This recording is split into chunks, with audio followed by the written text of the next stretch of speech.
So the liver stores and releases blood.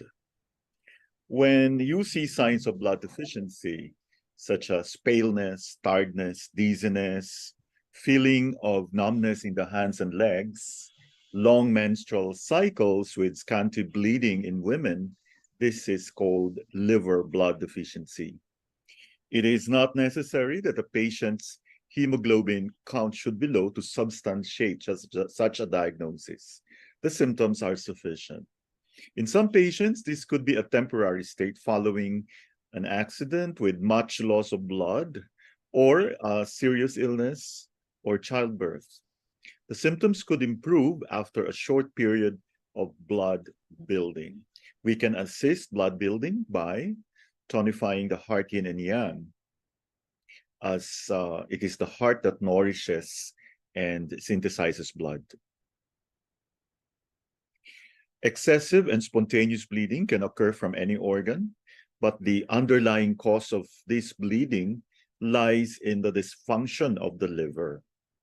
So when the liver has fire heat, leading to yin deficiency and yang excess, that makes it release too much blood and store too little. So why does the bleeding occur in different organs in different cases? Because the organ where the bleeding occurs is also in a fire heat condition. So this is what we mean by the term fire heat and why bleeding occurs in these cases. So in the case of a balanced organ, if the yang increases in this organ, it will react by increasing the yin as well. This situation, as you can see from the tower diagram, is called damp heat. So both the yin and the yang would go up. So damp heat with heat and fluid. This is how the body tries to balance the situation. It reacts with fluid in order to control the yang. This is possible as there is a good amount of fluid in the body.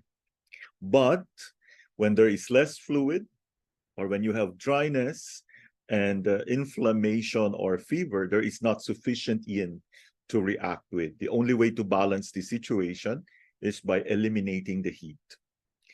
The quickest and most effective way to eliminate heat is to bleed, hence the bleeding. This is not slow bleeding or spotting. It is arterial bleeding, red and fluid, and excessive.